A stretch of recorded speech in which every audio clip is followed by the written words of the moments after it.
Hello বন্ধুরা, আজ আমি চটপট করে প্রেসারে মাংসটা রান্না করে নেব। একদম অতি সাধারণ মাংস।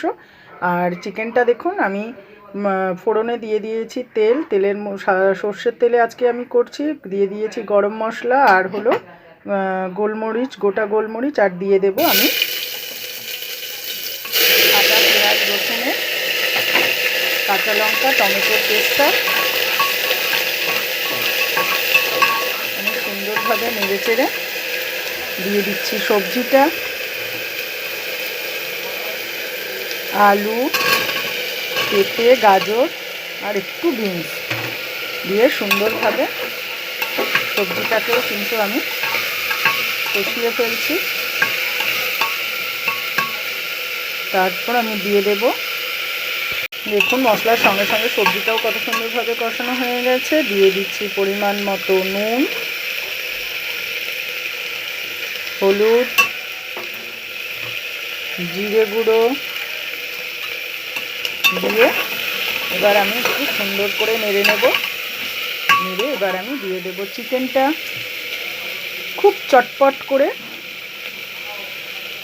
রান্নাটা করে ফেলছি। চিকেনগুলো দিয়ে দিলাম, আর চিকেনগুলো ধুয়ে আমি একটু কিন্তু জল ঝরিয়ে রেখেছিলাম চুলিতে। এতে কিন্তু খুব একটা জল বেরোবে না। আমি সুন্দরভাবে একটু কষিয়ে নিচ্ছি। এরপর দিয়ে দেব গরম জলটা। আমি আর একটু কষতে সময় দেব। দেখুন কত সুন্দরভাবে কষানো হয়ে গেছে। আর একটা ছোট ক্যাপসিকাম কেটে রেখেছিলাম, সেটাও আমি দিয়ে দিলাম। এরপর দিয়ে দেব পরিমাণ মতো জল। চিকেনে কিন্তু কোনো জল নেই, দেখুন,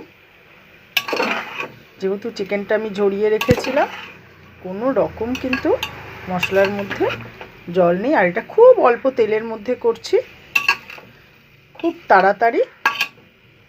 এবার আমি গরম জলটা দিয়ে দিচ্ছি। দেখুন কত সুন্দরভাবে কষানো হয়ে গেছে। আর ক্যাপসিকামগুলো পরে দেওয়াতে দেখুন সবুজ সবুজ লাগছে, দেখতেও কত ভালো লাগছে। এবার আমি দিয়ে দিচ্ছি পরিমাণ মতো গরম জলটা। যেহেতু প্রেসারে চট করে চিকেনটা হবে, তাই খুব একটা জল লাগবে না। একটু গামাখা মতো করে জল দিয়ে দিলাম, দেখতেই পাচ্ছেন আপনারা। এবার দুটো সিটি দিলেই চিকেন রেডি। এবার আমি প্রেসারটা আটকে দিচ্ছি। এখন প্রেসারের সিটিও পড়ে গেল। এবার কিন্তু আমি গ্যাসটা অফ করে দেবো। একটা সিটি দিয়েই আমি রেখে দেব। তার কিছুক্ষণ রেস্টে থাকার পর ঠান্ডা হলে দেখব চিকেন একেবারেই রেডি হয়ে গেছে। দেখুন আমি প্রেসার কুকারটা খুলে ফেলেছি। খুলে আবার একটু গ্যাসটা জ্বালিয়ে দিয়েছি। কত সুন্দরভাবে চিকেন হয়ে গেছে। আর উপর দিয়ে ছড়িয়ে দেব ধনে পাতাটা। ধনে পাতাটা দিয়ে এবার আমি একটু আবারও প্রেসার কুকারটা আটকে দেব।